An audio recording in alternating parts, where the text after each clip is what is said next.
비즈니스 모델 캠퍼스에 대한 설명과 여러분들이 유의해야 될 점들이 어떠한 점들이 있는가에 대해서 이야기를 갖다 조금 나누도록 할게요. 근데 첫 번째로 비즈니스 모델 캠퍼스는 굉장히 익숙한 내용일 거예요.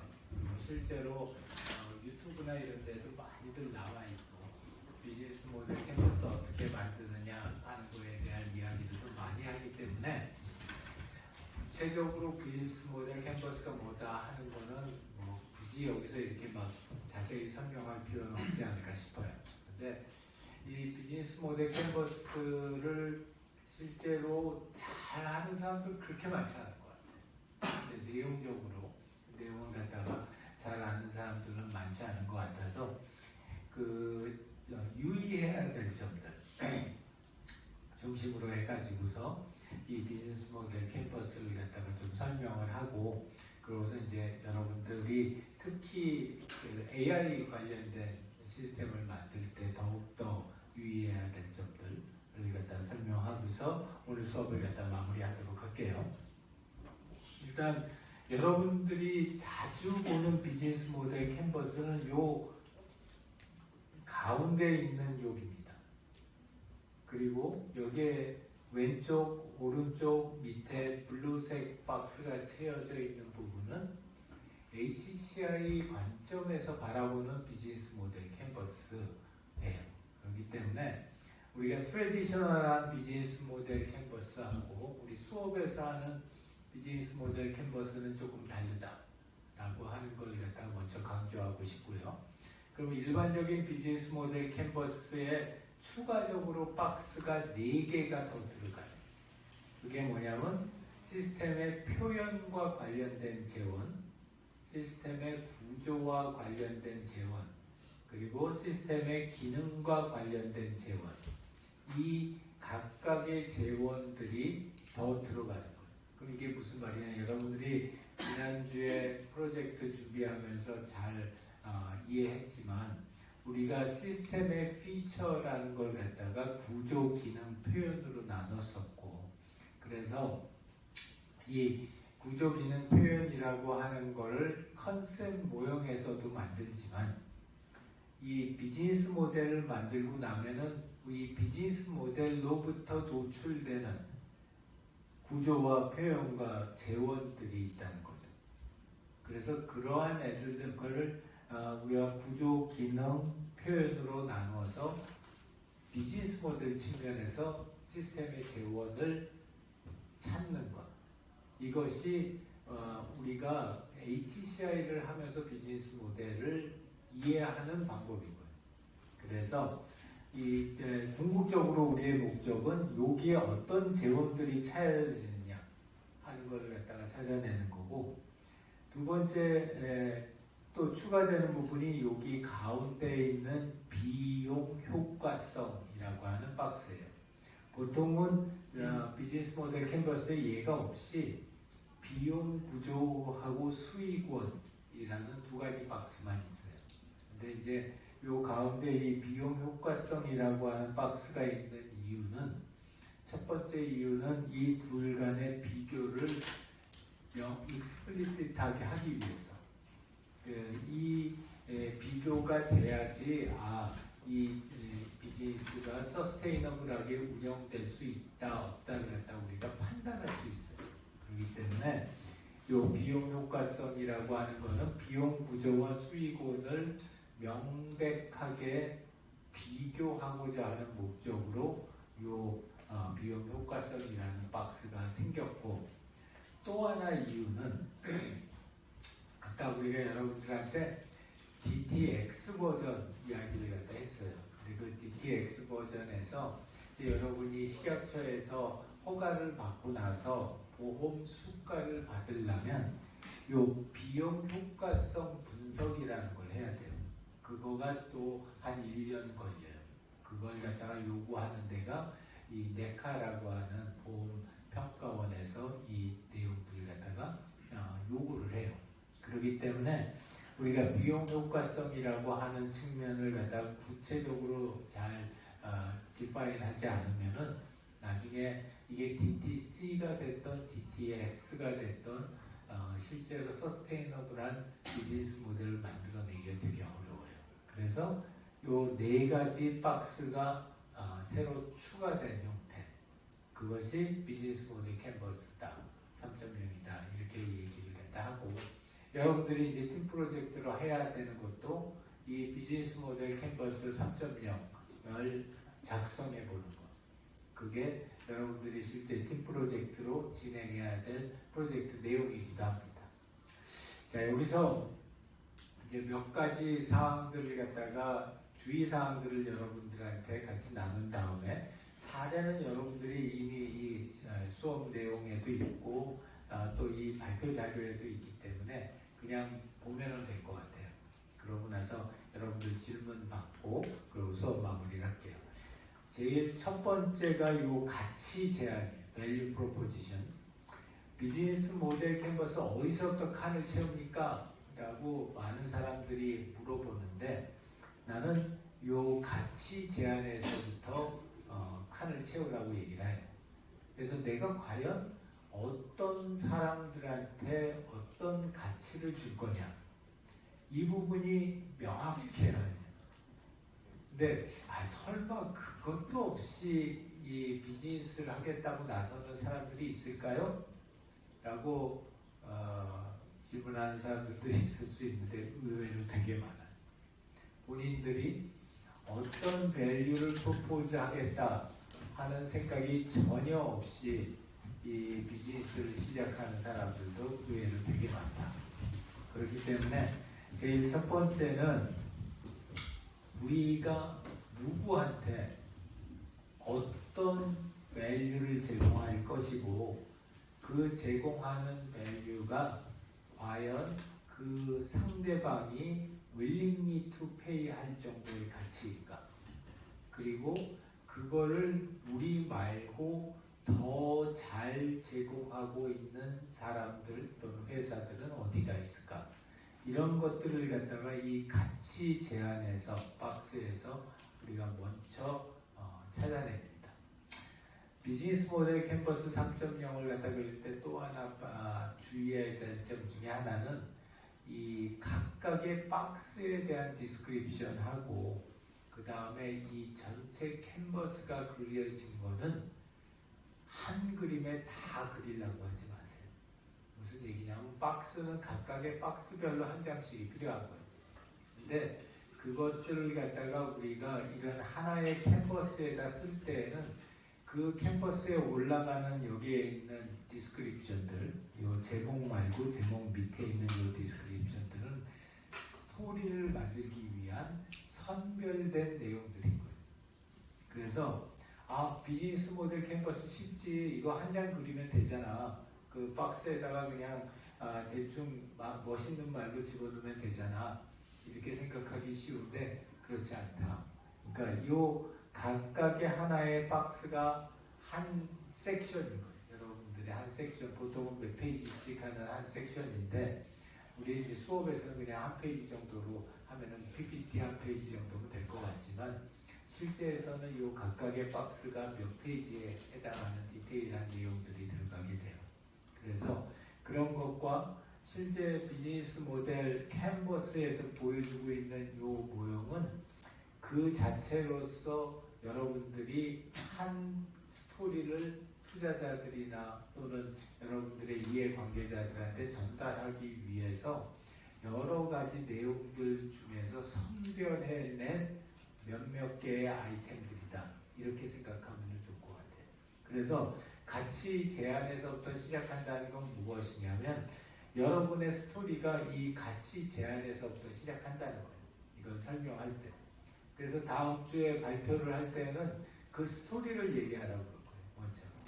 먼저. 당신의 비즈니스 모델은 어떤 스토리를 가지고 있느냐.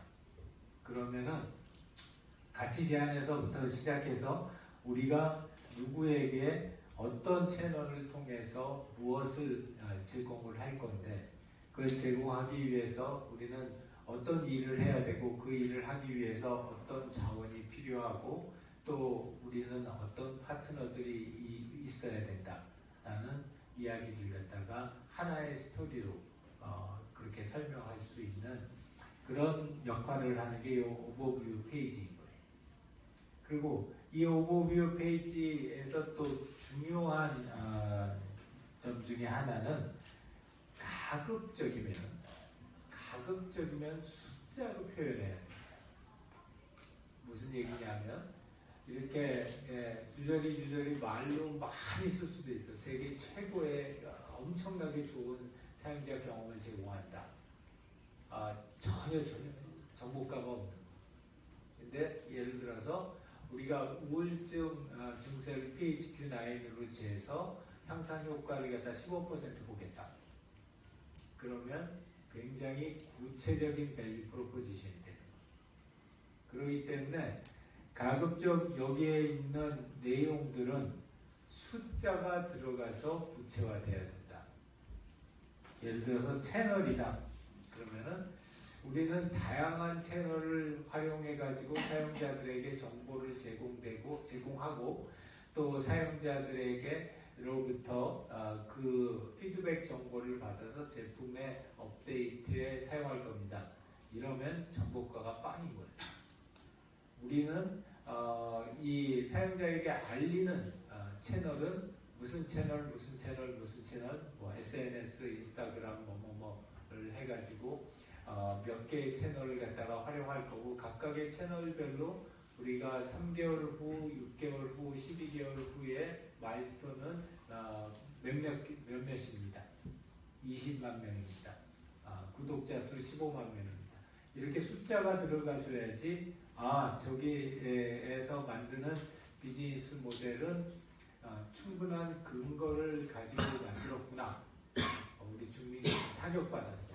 이거 쉽게 그냥 이번 주로 그냥 넘어가나 보다 했는데 되게 빡세게 뭘 갖다 하라고 그러네. 막 이렇게 충격을 받았는데 실제로 그렇게 굉장히 허술한 비즈니스 모델 캠퍼스를 많이 봐요. 그렇기 때문에 적어도 여러분들이 이제 나가서 김진우 제자라고 그러면은 그런 그 비즈니스 모델을 갖다 하면은 내가 그 사람 밥 사줘야 되니까.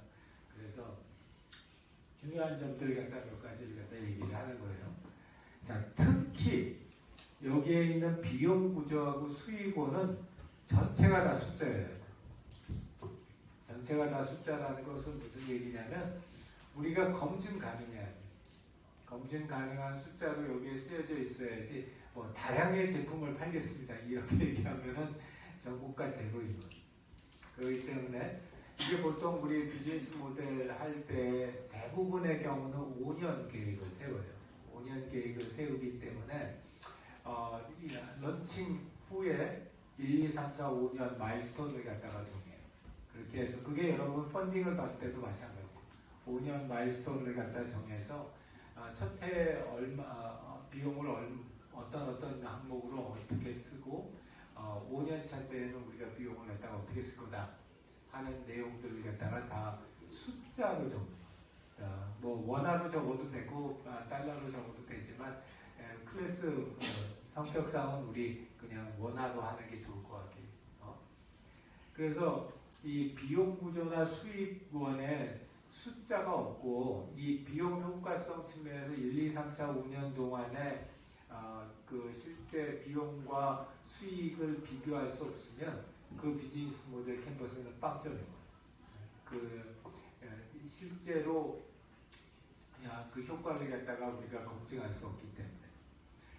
그 다음에 또 하나 여러분들이 주의해야 될 점 중에 하나는 그러면은 숫자를 그렇게 만들어내려면은 우리가 어떻게 그거를 안 해봤는데 다 예측하고 그 숫자를 갖다 넣을 수 있으니까 이거 다 구라인데 다 구라 맞아. 여러분들이 비즈니스 모델 발표를 할 때 그거 숫자를 있는 그대로 믿는 투자자들은 아무도 없어요. 저거 다 구라다. 다 뻥이다. 다 아는 거예요. 그런데 그러면 뻥인데 뭐하러 이걸 갖다가 그렇게 시간과 노력을 들여서 이 뻥을 갖다가 치라고 하십니까? 이유는 근거가 있는 뻥이냐 아니냐가 중요해요.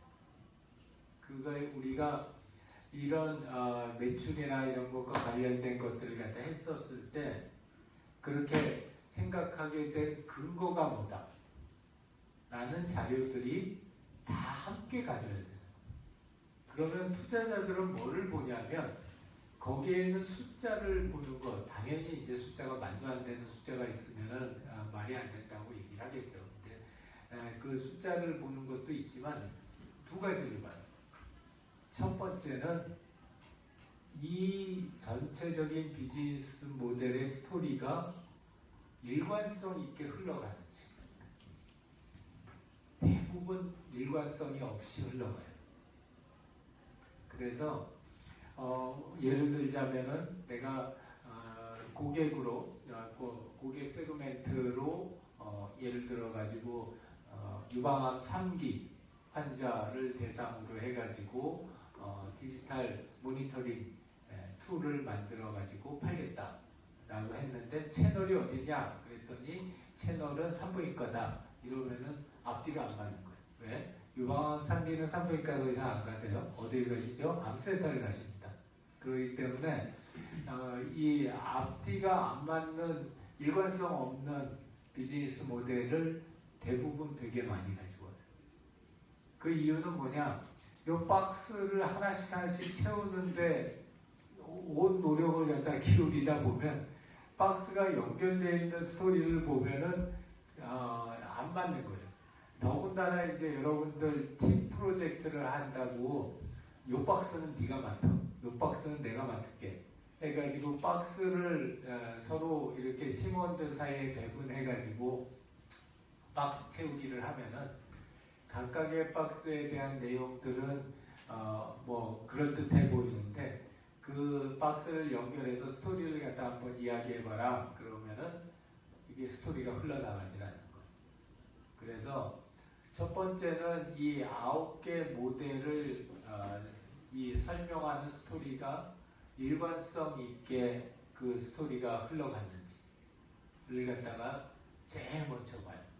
제일 먼저 보고 두 번째는 이제 여러분들이 그런 발표를 하면은 질문을 할 거예요. 비즈니스 모델에 대해서 질문을 할 때는 나는 수업 시간이니까 그렇게 네스티하게 질문은 안 하겠지만 이제 여러분들이 투자를 받으러 가가지고 할 때는 굉장히 네스티하게 질문을 받을 거예요. 예를 들어서 이런 질문을 하는 거예요. 비용 구조의 직접비의 월 사용액의 렌트 값이 1,750만 원으로 잡혔는데 스퀘어핏당 얼마 임대료를 생각하고 있는 거냐. 그리고 임대보증금이 없는데 임대보증금 고정비에 없는 이유는 뭐냐. 이렇게 물어볼 거예요. 그러니까 여러분들 입장에서 보면은 이 실제로 이 남이돈 펀딩을 투자받는다는 게 그렇게 쉬운 일이 아니에요. 내가 매번 이렇게 IR 들어갈 때는 내 마음속에 다짐하는 게 있어요. 궁한 놈이 안 돼.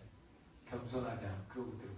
궁한 놈이 안 돼. 겸손하자라고 들어가는데 마찬가지로 여러분들이 특히 투자자들이 비즈니스 모델에 대해서 많이들 질문들을 갖다 할 거예요.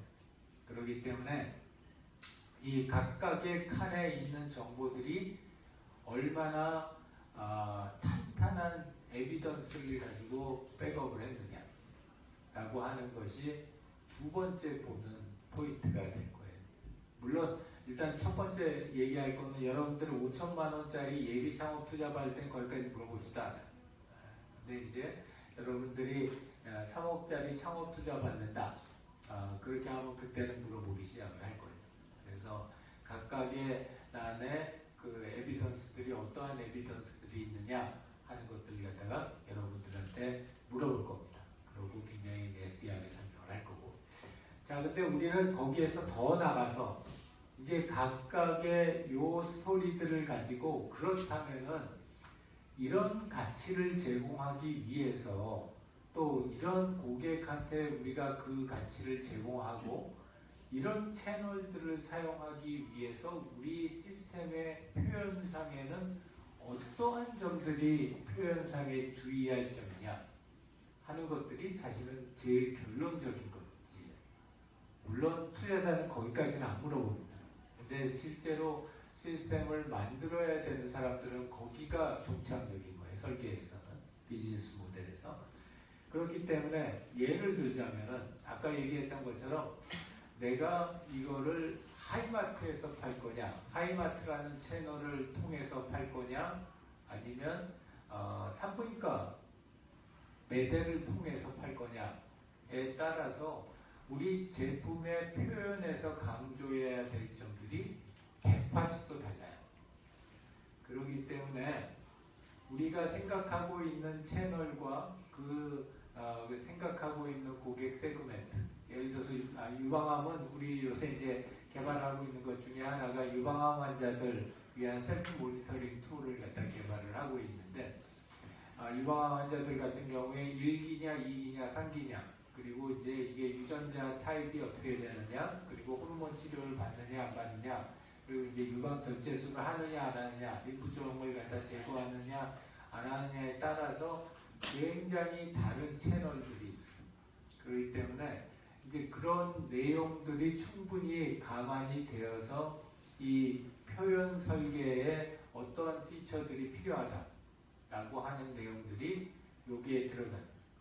마찬가지죠. 기능 관련된 재원들도. 자, 우리가 이런 가치를 이렇게 이런 고객에게 제공하기 위해서는 우리가 이런 기능은 꼭 필요하다. 그런 기능들이 꼭 필요하고, 그런 기능들이 우리가 앞에서 얘기했던 컨셉 여행에서 나왔던 기능들, 메타포 설계를 하면서 나왔던 그 기능들이 과연 비즈니스적인 측면에서도 필요한 기능들인지, 또는 반대로 비즈니스에서 우리가 필요한 기능들이 왜 컨셉 모형에서는 없었는지, 이러한 점들을 갖다가 우리가 셀프 체크를 하는 거예요. 상호 비교를 해서 그런 것들을 갖다 정하죠. 구조도 마찬가지예요. 우리가 어떤 핵심 활동을 하고 핵심 자원, 특히 우리가 가지고 있는 제일 큰 자원 중에 하나는 이제 우리 회사 같은 경우에는 환자 정보예요. 70만 명의 데이터, 이거는 전 세계에서 가장 많은 데이터를 보유하고 있는데, 그러면은 이런 그 핵심 자원에 대해서 실제로 어떻게 데이터를 구조화하고, 이렇게 구조화된 데이터를 갖다가 우리가 어떤 형태로 보관하고 제공할 거냐, 이런 것들은 이 구조와 관련된 시스템 재원에서 명확하게 드러나야 되죠.